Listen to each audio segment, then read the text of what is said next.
और मेरा यहीं से सवाल शुरू होता है कि बहुत लंबे समय बाद कोई इलेक्शन आपने एक तरीके से, चाहे वो भले ही 1100-1200 लोगों का है, लेकिन इलेक्शन तो इलेक्शन होता है, और मुझे लगता है काफ़ी दिनों बाद आप इलेक्शन ये लड़े हैं। मेरा ख्याल भाजपा शायद ये चाहती होगी मुझसे कि मैं संगठन में मजबूती करूं और हरदोई को ज़्यादा मजबूत करूं। इस बारे उन्होंने चुनाव लड़ने का अवसर नहीं दिया, और मैंने हरदोई में रिजल्ट भी दिखाया। पार्लियामेंट के चुनाव में जो लखीमपुर, सीतापुर, लखनऊ में एक सीट, रायबरेली, ये सब हार गए लखनऊ मंडल के। तो हरदोई की दोनों सीटें जीत गई। तो जो काम सौंपा था मैंने पूरा कर दिया, बाकी देखूंगा क्या काम सौंपते हैं।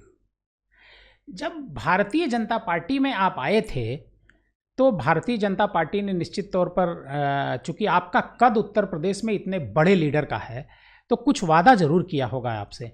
लेकिन 2018 में आप बीजेपी में शामिल होते हैं, 2018 से 2025 आ जाता है, आप बीजेपी के लिए लगातार लगे हैं। आपने दोनों सीटें जितवाई, मिश्रिख और हरदोई, दोनों लोकसभा की सीटें, और गोरखपुर के बाद हरदोई अकेला जिला है जहां दोनों सीटें भारतीय जनता पार्टी जीती है 2024 के चुनाव में। तो बीजेपी क्या ये समझ नहीं पा रही है, ये वजह क्या है? नहीं, ये तो मैं भी नहीं समझ पाया। मैंने बीजेपी के नेताओं से पूछा, कोई व्यक्ति अगर पार्टी छोड़ के दूसरी पार्टी में आ रहा है तो रिटायर होने तो नहीं आ रहा, कुछ काम ही करने आ रहा है। तो आपने, जब हम ज्वाइन कर रहे थे तब कुछ बात की, आज कुछ और निकल रहा है। तो मैं रिटायर होने नहीं आया, मैं पॉलिटिकल हूँ। पॉलिटिक्स को कोई रिटायर करते ही नहीं है। 75 साल पूरे होने जा रहे हैं, क्या लोग रिटायर करेंगे? तो जो भी रिटायरमेंट का पॉलिटिक्स में, एक पॉलिटिक्स ऐसी जगह है जहाँ रिटायरमेंट की कोई उम्र नहीं होती है। नरसिम्हा राव को देख लीजिए आप, मोरारजी देसाई को आप देख लीजिए आप, ये अटल जी को देख लीजिए आप, जवाहरलाल नेहरू जी को देख लीजिए आप। ये सब कोई एज की बंदिश में तो मुलायम सिंह यादव, और बल्कि ये कहा जाता है कि जितना पुराना चावल होता है उतना बढ़िया लगता है। नेता जितना पुराना हो जाए वो उतना ही परिपक्व माना जाता है। तो फिर केवल पढ़ने से पॉलिटिक्स में नहीं आ सकते हैं। तो हम तो पुराने चावल हैं। लेकिन नहीं समझ पाया कि क्यों भाजपा ने हमकारा पूरा यूज नहीं किया। नहीं, आप अकेले ऐसे नहीं हैं। बृजभूषण शरण सिंह और आप, मतलब दो उत्तर प्रदेश की बड़ी हस्ती, बृजभूषण शरण सिंह का भी अपने इलाके में बहुत ज़बरदस्त प्रभाव है, और आपका भी अपने पूरे इलाके में, 2 जिले में बहुत ज़बरदस्त प्रभाव है। उसके बाद भारतीय जनता पार्टी इन दोनों नेताओं का एक तरीके से रिटायरी मैं कहूँगा, और क्या कहा जाए। हाँ, हमने तो पहले कह दिया रिटायर शब्द। और मैं कहता हूँ जैसे बृजभूषण भाई कभी चुनाव नहीं हारे, कभी नहीं हारे वो, आप भी कभी चुनाव नहीं हारे, कभी चुनाव नहीं हारे। तो क्या चुनाव हारना अगर एक उपलब्धि हो तो हम फिर आपकी लड़के हार जाए हैं तो उपलब्धि हो जाएगी। अगर हम दोनों कोई चुनाव नहीं हारे तो भाजपा को निश्चित विचार करना चाहिए। बाकी जो पार्टी आदेश देगी वो करेगी। अच्छा, हम पूरे पॉलिटिकल आपका वो मैं करियर देख रहा था, आप कांग्रेस से शुरू होकर के समाजवादी पार्टी में लास्ट में रहे, बसपा में रहे, भाजपा की सरकार आपने बनवाई उत्तर प्रदेश में कल्याण सिंह जी की। 2018 में आप भाजपा में अचानक आ जाते हैं। तो भाजपा में आपको आने के लिए कौन कहा था? अमित शाह जी ने कहा था या? देखिए,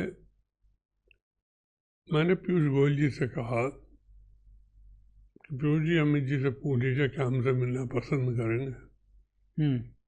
पीयूष जी का उत्तर आया कि हाँ, आपसे मिलना पसंद कर रहे हैं और इस तारीख को इस बजे आप मेरे ऑफिस में आ जाइएगा।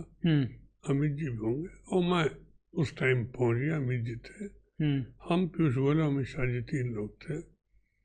बैठ के बातें हुई। वो बातें नहीं हम बताना चाहते हैं।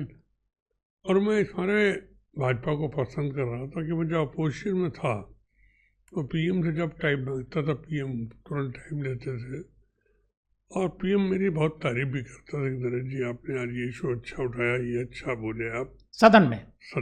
तो मैंने कहा जब वहाँ पे सब कुछ है और राष्ट्रीय पार्टी भी है, राष्ट्रीय पार्टी है, क्योंकि सपा राष्ट्रीय पार्टी नहीं थी, तो मैं भाजपा में चलूँ।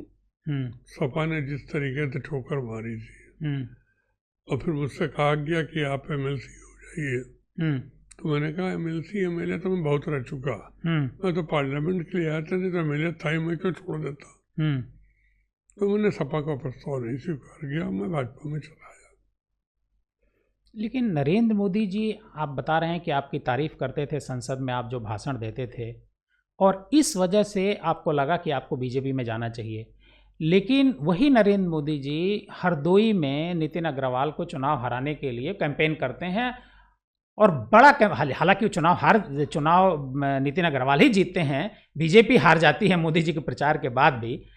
लेकिन फिर आपको क्यों लगा कि नहीं, मोदी जी अच्छे हैं, मोदी जी से हमको मिलना ही चाहिए, इनकी पार्टी में जाना ही चाहिए? देखिए, पॉलिटिक्स में बहन मायावती जी भी कई बार हमें हराने आई, नेताजी भी हमको हराने आए। जब मैं नितिन को बीएसपी से लड़ाया, तो नेताजी ने पूरी ताकत लगाई कि हम चुनाव हार जाए, लेकिन उससे कोई मतभेद नहीं होता है। ये तो एक चुनाव का नियम है, हर आदमी अपनी पार्टी को मजबूत करना चाहता है। प्रधानमंत्री जी आए थे नितिन को हराने, नितिन जीत गया, तो प्रधानमंत्री जी ने खुद मुझसे कहा कि बेटे को मेरी तरफ से बधाई दे देना।